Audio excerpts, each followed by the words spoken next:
Arrancamos mal, una vez más. ¿Qué más puedo decir, presidente? Sí, tiempo. He escuchado toda la tarde a ustedes hablando tonterías. Tiempo, diputada. Un minuto no. Vamos a respetar el reglamento. Bueno, no Termine, se ha cumplido por favor. con el otorgamiento de la sesión especial. Es su obligación. Diputada. Usted tendría que haberla Sí, convocado. diputada. Muchas gracias, diputada. Se ha pasado su tiempo. ¡Ridícula! Dale un ribotril a Marian que está sacada. Diputada, por favor, le pido respeto. Diputada Aguilar, por favor, le pido. No empecemos la sesión así. Ni a cuestión de privilegio el tratamiento de la ley pasta base. Una ley que hasta ahora es un cachivache. Espere que se me cayó el asiento. Estamos tratando este proyecto. No me lo descuente el tiempo. Hace 2 meses nos dijeron que estábamos cambiando el funcionamiento de la casta, que este Congreso no funcionaba más durante la madrugada, que todo se hacía de cara al pueblo y que se funcionaba de día. Hoy, lo único que le importó en la labor es que esto se vote entre gallos y medianoche cuando nadie lo está viendo.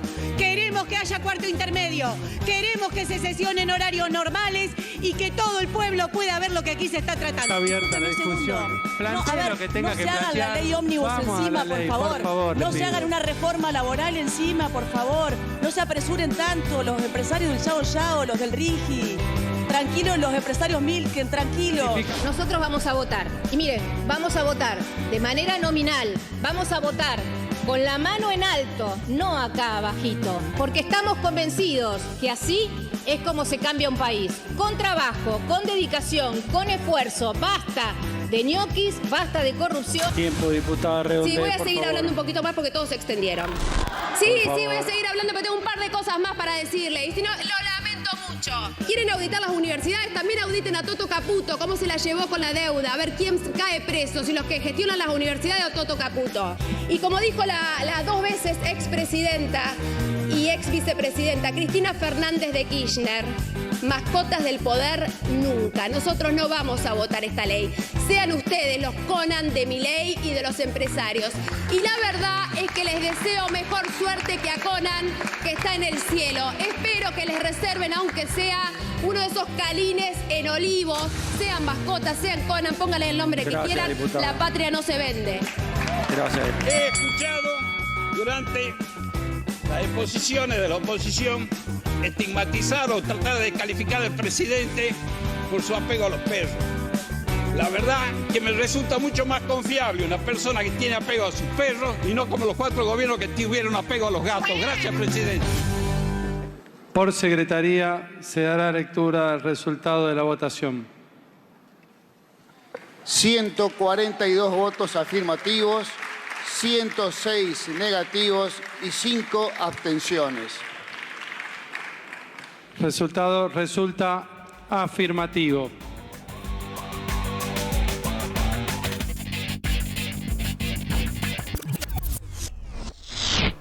¿Cómo les va? Buenas noches, bienvenidos. Esto es Redacción Abierta. Bueno, lo vieron recién el resumen y lo hemos ido cronicando en todos nuestros espacios informativos.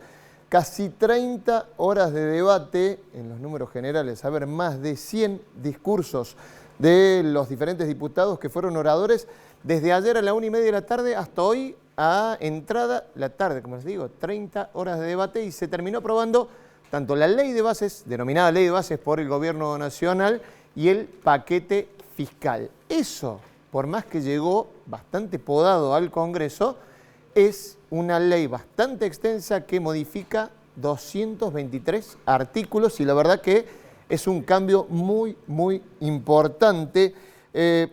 Facultades delegadas para el presidente, privatizaciones en una decena de empresas del Estado, reforma laboral, el paquete fiscal que también incluye la vuelta de ganancias, el blanqueo de capitales, todo ese tipo de cuestiones que te pueden haber mareado un poco, pero es interesante ir desglosando, ir desgranando todas esas cuestiones, cómo fue la votación, de la manera en que se realizó, y por eso voy a dejar de hablar yo y voy a presentar a los invitados que nos van a clarificar un poco más. Antonio María Hernández es abogado, es constitucionalista, Miguel Rodríguez Villafañe, también constitucionalista, doctor en Derecho, Hilda Bustos, secretaria general de la Unión Obrera Gráfica y secretaria adjunta de la CGT. ¿Cómo les va? Buenas noches. Gracias por venir. Un gusto estar acá. Bueno, primeros apuntes de lo que fue esta sanción de la ley. Miguel. Bueno, es bravo hacer un solo apunte porque la verdad es un acto vergonzoso sí, para el país. Vamos pimponeando con los otros invitados como para que nos alcance el bloque, porque yo sé que, a ver, si estuvieron hablando 30 horas en el Congreso, imagino que acá nos va a costar. Sí, lo importante es para ir por parte, por ejemplo, entrando la parte de los trabajadores, plantean que acá el que tenga trabajadores irregulares o negros, ¿cierto?, se le exime de sanciones, porque dice que eso va a permitir que haya más trabajo formal. Pero eso es lo mismo que decir a una persona que toma mucho alcohol que no hay que ponerle multa porque maneje el auto alcoholizado, porque de esa forma va a dejar de tomar alcohol. Es un absurdo. Además vienen diciendo que ellos vienen a respetar los derechos y entre ellos el de propiedad. Resulta que el trabajo es propiedad de los trabajadores y quedan desempleados. Su sueldo también es su propiedad y no se lo permiten adecuar como corresponde. Las jubilaciones de igual manera. Esto pasa a ser un circo hecho al servicio de determinados intereses. Fíjate, hoy como nunca se está favoreciendo a intereses de quienes tienen dinero. O sea, ahora se les va a rebajar el impuesto a las ganancias, mientras que a la clase trabajadora se le va a volver a imponer el mal llamado impuesto a las ganancias a la cuarta categoría. Acá se le permite que entren empresas extranjeras con total impunidad, no tienen que pagar impuestos, están exentas de un montón de posibilidades, pueden traer maquinaria sin pagar impuestos aduaneros, todo en contra de lo que pasa con nuestra industria y con nuestra gente. Paralelamente también se entregan nuestras riquezas, como es el tema, por ejemplo, en materia de hidrocarburos, en donde no hay obligación de abastecer el mercado interno, se puede sacar la cantidad que sea a cualquier lado del mundo, a nosotros se nos puede cobrar el precio que se les ocurra cuando es un producto nuestro. Le voy a hacer una pregunta, como decían las votaciones, en general y después voy a las preguntas en particular. Sí. ¿Le ves algún aspecto positivo para sacar a estas leyes que se acaban de sancionar? Positivo, ninguno. Tal vez si queremos ver una conclusión indirecta, y bueno, que ya hay sectores del país que están trabajando nuevamente juntos en la necesidad de un acuerdo en serio y no al servicio de determinados intereses que son los que han quedado clarificados en esta ley, ¿no? Hay que decir y aclarar que lo que se consiguió hoy a las 5:30 de la tarde, lo que consiguió el gobierno en lo que sería una primera victoria legislativa, lleva más de 140 días y es la primera ley que le sancionan al gobierno de Javier Milei probablemente por impericias propias. Antonio María Hernández, ¿cuál es tu análisis en general de lo que ha sido la sanción de esta ley de bases y el paquete fiscal? En general, el tratamiento no ha sido el correspondiente. Hay en un artículo muy bueno publicado en 2022, un profesor que se llama Alberto Garay, en un artículo que se llamó Transparencia y Técnica Legislativa, explicó que los romanos, hace 2100 años, el 98 a.C., sancionaron una llamada Lex Satura, que significaba la prohibición de sancionar ley ómnibus. Es decir, los romanos, padres del derecho, hace 2100 años sabían que es elemental para la transparencia y para la técnica legislativa que vos trates un solo tema por ley. Acá se trataron 223. Y se trataron, en este caso, no, 232 artículos, 232, perdón. Siendo el primer proyecto de 644 artículos, lo cual significa, en definitiva, es decir, el récord absoluto de la historia argentina de tratar cualquier cantidad de temas sin relación unos con otros y de esta manera absolutamente desordenada, sin ningún tipo de transparencia, en una enorme oscuridad. Yo, por ejemplo, me enteré que era lo que había salido de comisiones. Por supuesto, no intervinieron las comisiones que debían intervenir, sino mucho menos. Por eso esto hay que explicarlo. Posiblemente la gente no conozca bien cómo es la técnica legislativa. Claro, sí, que pero es algo, muy importante, un camino muy complejo. es muy digamos, importante saber que esos principios de Roma pasaron a Inglaterra. De Inglaterra a los Estados Unidos hay 43 estados norteamericanos que prohíben todo tipo de ley ómnibus y por supuesto con las malas prácticas que tenemos los argentinos empezaron a ponerse de moda en la época del menemismo. Entonces cuando sancionabas el presupuesto a fin de año entre gallos y medianoche metían cualquier cantidad de cosas en las leyes. Esto cada día se hizo una práctica más habitual, pero nunca hasta el extremo que lo ha llevado el presidente Milei, en medio del enorme desprecio que él ha manifestado por el Congreso, al cual calificó como nido de ratas, de tal manera que hay que entender muy bien el proceso político y los temas constitucionales. Mira, justamente lo decías, el presidente Javier Milei siguiendo atentamente el debate con su gabinete, con algunos de los ministros presentes. Esto era lo que posteaba el presidente cuando se daba la sanción en general de la ley de bases. Mirá. Javier Milei sobre la media sanción a la ley bases. Dice que es el primer paso fundamental para sacar a la Argentina del pantano que ha sido las últimas décadas. Quiero agradecer la enorme tarea de todos los diputados que, entendiendo el momento histórico, decidieron acompañar nuestro proyecto. Con este primer paso estamos más cerca del pacto del 25 en la docta Córdoba para dar inicio a una nueva era de prosperidad para la Argentina. Hay que entender otra cosa también. Hay que decir, perdón, que se llega a este recorrido, claro, justamente que ustedes vieron, con un destrato inédito, creo nunca antes visto en la Argentina por parte de un presidente hacia el poder legislativo. Recuerden ustedes que antes del tratamiento fueron llamados nido de ratas, fueron llamados corruptos que querían cobrar coimas para sancionar las leyes o dar vuelta a la votación. Entonces, por ejemplo, se tiñó en un manto de sospecha lo que podía hacer el poder legislativo en la jornada de hoy. Dame un minutito, Antonio, porque quiero pasar a la primera opinión de Hilda para que me des tu paneo general de lo que se sancionó. Coincidiendo con lo que plantean quienes conocen mucho, evidentemente, de lo constitucional, yo creo que lo más grave de esto es eso, que se ha otorgado facultades que están por fuera de la Constitución. El Congreso ha aprobado una ley que lo destiñe, digamos, que lo deja fuera de juego prácticamente y sin cumplir el rol institucional que tiene que cumplir. Me parece que eso es lo más grave. Lo de las facultades creo que es más que grave, es gravísimo. Y ahí es donde creo que la reflexión que en algún momento deberían hacer quienes han votado esto, que son representantes, que están en un lugar de mucha importancia y de mucha responsabilidad. Creo que han demostrado ser altamente irresponsables en esta oportunidad.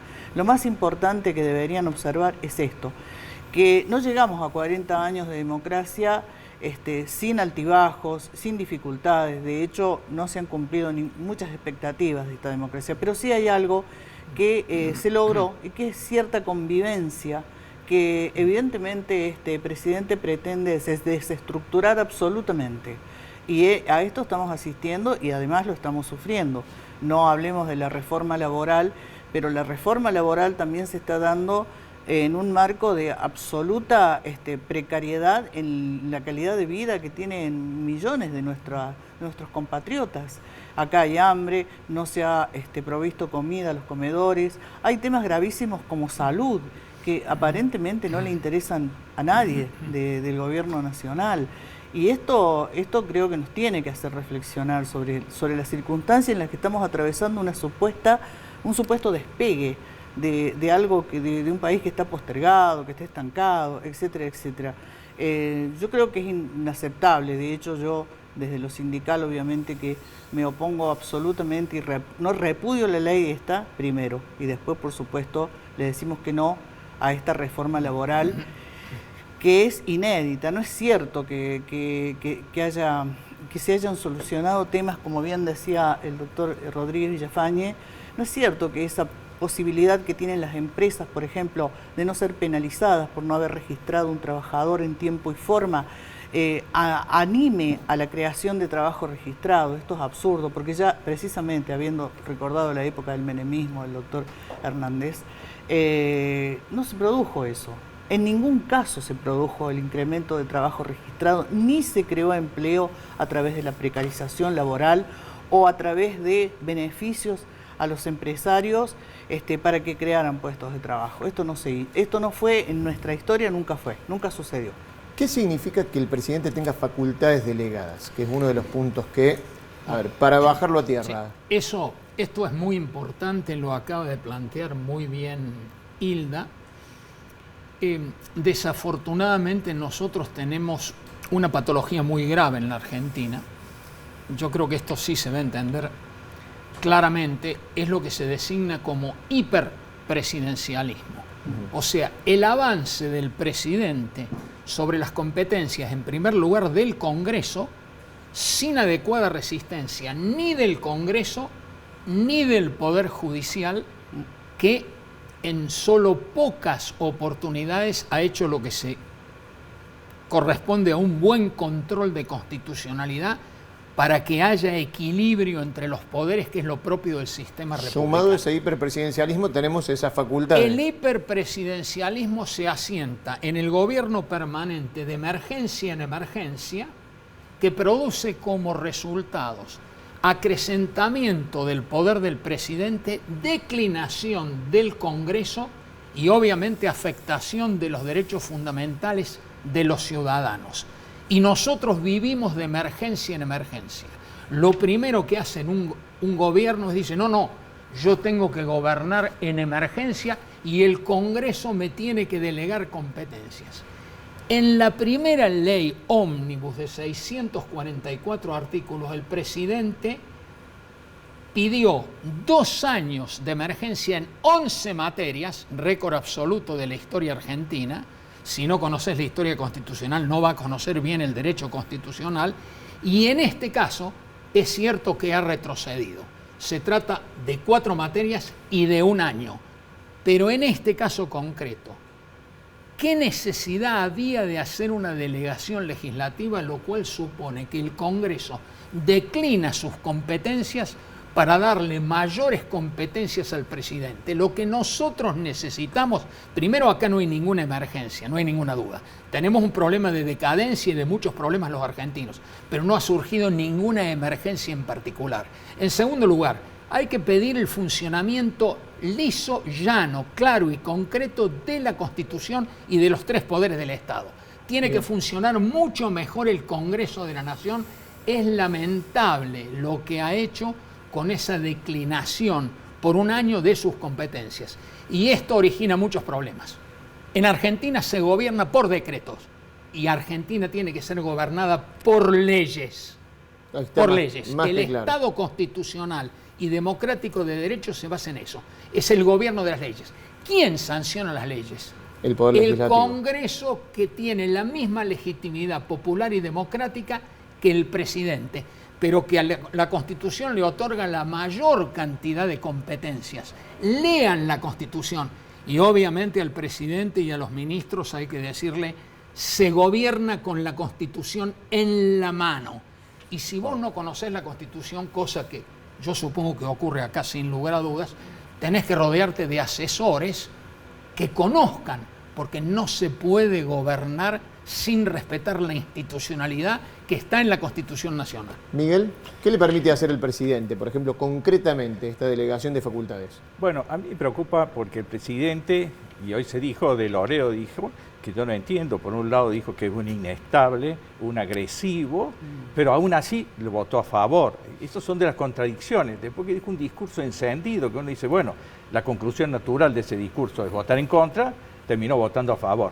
Fíjate que un tema que no podemos dejar de cuenta, acá hay un ensañamiento con la mujer, y esto tiene que ver con lo institucional. Primero, acaba de presentar 2 candidatos varones a la Corte Suprema, una Corte de 5 miembros, de lo cual renunció una mujer, y ahora propone 2 hombres para una Corte de 5 miembros masculinos. Luego, a su vez, ahora en esta reforma, que se ensaña con la mujer, fíjate que determina que para acceder a determinada la jubilación tiene que demostrar, digamos, tiempo de trabajo, cuando nosotros sabemos que la mujer tiene un montón de trabajo que no es registrado, que es el propio del cuidado y de su casa, para que pueda acceder, y aun cuando accede recién a los 65 años, va a poder acceder a una jubilación del 80% de la jubilación mínima. Y esto está hecho de una manera aviesa, porque así como al sector trabajador se le exige que tenga aporte, no se le exige a la patronal que al tenerlo en negro no hizo aporte ni se ocupó de la parte previsional y se lo eximen de todos los impuestos y multas que corresponden por eso. Creo que acá estamos en un momento grave, porque en el caso del trabajador, la Constitución dice que el trabajo debe ser protegido, todo tipo de trabajo, y tiene también la estabilidad del empleo público. Acá el empleo público no lo han tenido en cuenta y el trabajo parecería que es un cáncer de la sociedad que no tiene nada que ver con lo que hay que reivindicar, ¿no? Me tengo que ir al corte el primero, Sí. ya seguimos hablando sobre esto, pero hubo diputados que advirtieron que decían, bueno, si se vota este capítulo, por ejemplo, el laboral, la litigiosidad va a ser en cuanto a la Constitución, digamos, porque choque con derechos constitucionales. Yo quiero preguntar después de la pausa, porque la verdad que es más que interesante. También se va a sumar otra de las personas que es cordobesa, justamente la primera demanda de inconstitucionalidad admitida contra el DNU de la Presidencia de la Nación. En un ratito vamos a tratar ese tema, nos vamos a apartar un poco de lo que pasó en el Congreso, pero tiene que ver también con este corpus de leyes que se intenta modificar, que a veces parece algo complejo, pero la verdad que te van a modificar y mucho la vida. Primera pausa en Redacción Abierta y ya seguimos.